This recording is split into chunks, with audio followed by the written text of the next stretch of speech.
د کیسې په پیل کې موږ یو آرکیالوجیست وینو چې نوم یې هوپر دی. هوپر له تیرو څو کلونو راهیسې هڅه کوي چې هغه کسان پیدا کړي کوم چې په 1970 کې د ځوانۍ چینې میډریزډ کم دیژه د پیدا کولو لپاره تللي وو او دی غواړي چې دا خلک په هر قیمت ومومي. د ده سره 2 اسسټنټان هم وي، یو نجلۍ چې نوم یې جیکي دی او یو هلک چې نوم یې ټایلر دی. اوس هوپر د ځنګل هغه برخې ته رسیږي چیرته چې هغه ته د هغو خلکو وین ښکاري چې د ځوانۍ د چینې په لټه کې تللي وو. په وین کې هیڅوک نه وي، خو پکې د هیپیس یوه ډایري موندل کیږي چې عجیب انځورونه پرې جوړ شوي وي او ورسره یو نقش هم وي. د وین تر څنګ یو ژور کندې وي چې د ځمکې لاندې ځي. دلته د هوپر سره د سپی هم وي چې د غره خواته ګوري او شروع کوي په غږ کولو. هغه پورته ګوري، هلته یو غار وي، نو دی د غار خواته حرکت کوي. کله چې دی د غار خواته ځي سپی لا هم په شدت سره غږ کوي، خو هوپر د خبرداري نه اوري او د غار خواته نوځي. هلته هغه ویني چې په غار کې یو هلک ولاړ دی چې د کابای جامې اغوستې وي، د لاس پکې یوه سرې لالټین وي او ورسره ټوپک هم.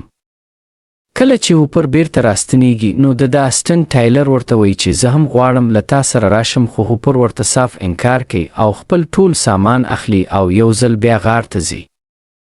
تر ټولو مخکې هغه د وین تر څنګ چې کوم ژور کندې وي هلته یوه رسۍ تړي او لاندې پرېږدي، ځکه هوپر ته داسې ښکاري چې پورته غار د همدې کندې دوهم سر دی. دی پورته غار ته ورځي چیرته یې کابای لیدلی او که چیرې هلته ورک شي نو ښایي له همدې لارې بیرته راوځي. اوس هغه پورته رسیږي، حیران شي چې یو ورځ وړاندې چیرته یې کابای لیدلی او همدلته لا اوس هم ولاړ وي. وروسته هوپر د غار دننه ننوځي، لږ مخکې لاړ شي نو یو نادیدنې لمده دیوال ویني. هوپر د دې دیوال نه هاخوا تیریږي او اوس کابای حرکت پیلوي.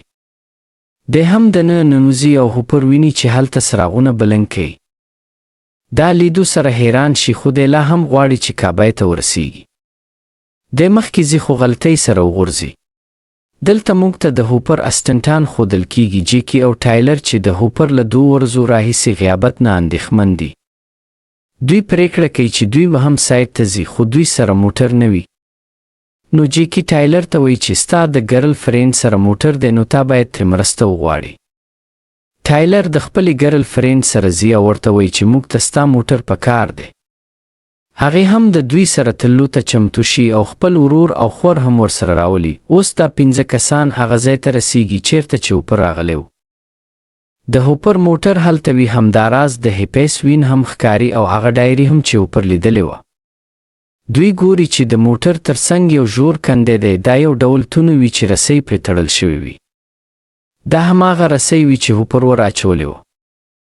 ټایلر د رسۍ معاینه کوي او وایي دا رسۍ د هوپر نه ده، ځکه دا ډیره پخوانۍ ښکاري. اوس دا پریکړه کوي چې ټول به غار ته ننوځي، خو د ټایلر د ګرل فرینډ ورور چې نوم یې فربی دی بهر پاتې کیږي، ځکه باید یو څوک بهر وي تر څو که ستونزه پیښه شي نو مرستې ته ولاړ شي. اوس دا 4 واړه غار ته ښکته کیږي. ښکته کېدو پر مهال دوی ته په هوا کې لمده دیوال محسوسیږي، لکه څنګه چې هوپر ته محسوس شوی و، خو دوی څنګه چې وي ښکته رسیږي. هلته بله خوا هوپر ښودل کیږي چې د همدغه غار دننه وي، سره له دې چې دی له بلې لارې دننه شوی وي.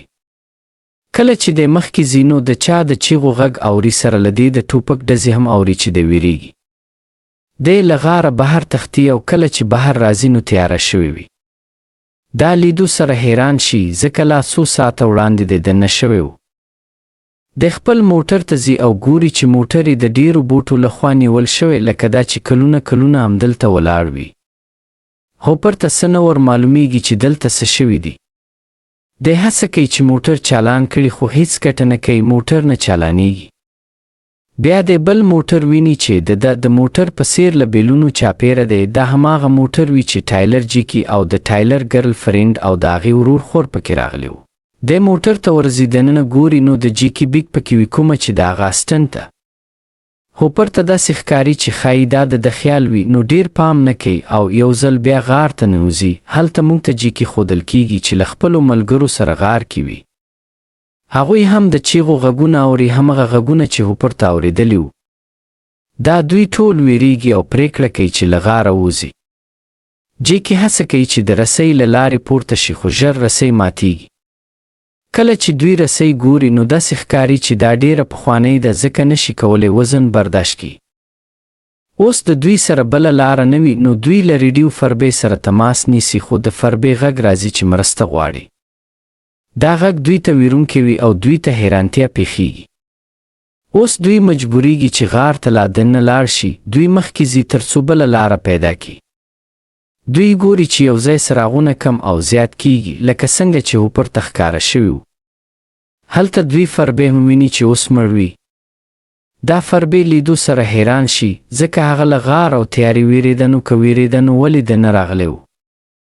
اوس دوی د فربې ریکارډ شوي فوټیج ګوري.